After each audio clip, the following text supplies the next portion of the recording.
All right, more from the Russia-Ukraine conflict. Russia's latest strike on Odesa killed 2 people and severely damaged a historic Orthodox cathedral, drawing a vow of retaliation from Ukraine's leader now. Right now, Moscow hit several sites in the World Heritage Area, and UNESCO flagged an escalation of violence against the cultural heritage of Ukraine.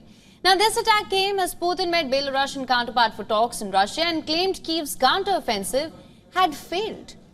Russia has pounded the Ukrainian port city of Odesa since quitting the Black Sea grain deal last week. Now, locals watched in disbelief as the Transfiguration Cathedral, originally built in 1794 under Imperial Russian rule, was hit.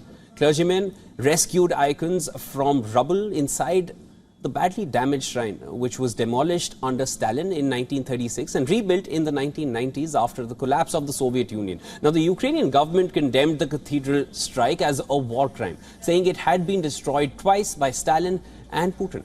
President Volodymyr Zelensky vowed retaliation. He said, and here I'm quoting, "They will definitely feel this." Now, images showed smashed mosaics on the cathedral floor as workers cleared the rubble. The outside of the building appeared intact. Russia blamed the cathedral damage on Ukrainian air defense. It said it had hit all intended targets in Odessa strike, claiming that the sites were being used to prepare terrorist acts against Russia using unmanned boats. However, local people said that Russia had hit residential areas.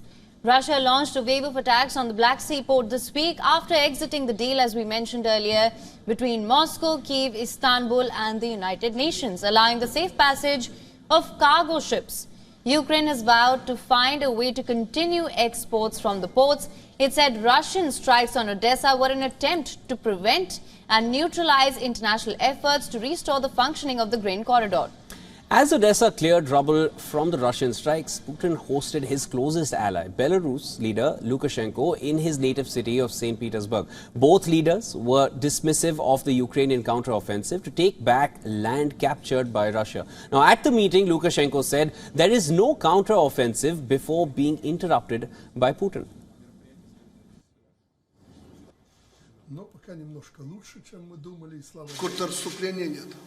There is no counter-offensive. So what's next? It exists, but it has failed. It has failed. There are no results.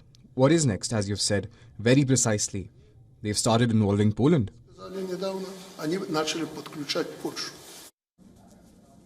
Now, it marked their first meeting since Minsk helped end a revolt by Russia's Wagner force. The Belarus strongman now hosts Wagner fighters on his territory. Lukashenko thanked Putin for vowing to defend Belarus should it be attacked. Wagner's presence in Belarus has rattled EU and NATO member Poland, which has strengthened its border now. On Sunday, Polish defense minister said a new battalion of sappers would be formed in the country's northeast. Polish, US, British, Romanian and Croatian soldiers are training shoulder to shoulder, he said during a visit to the northeastern city of Augusta. Now, the Polish defense minister's remarks came days after Putin said Western Poland was a gift from Stalin at the end of World War II. Warsaw summoned the Russian ambassador over the remarks. Both Putin and Lukashenko also accused Warsaw of having territorial ambitions. Hitting back, Ukrainian foreign minister said, and I'm quoting here, Putin's attempts to drive a wedge between Kyiv and Warsaw are as futile as his failing invasion of Ukraine.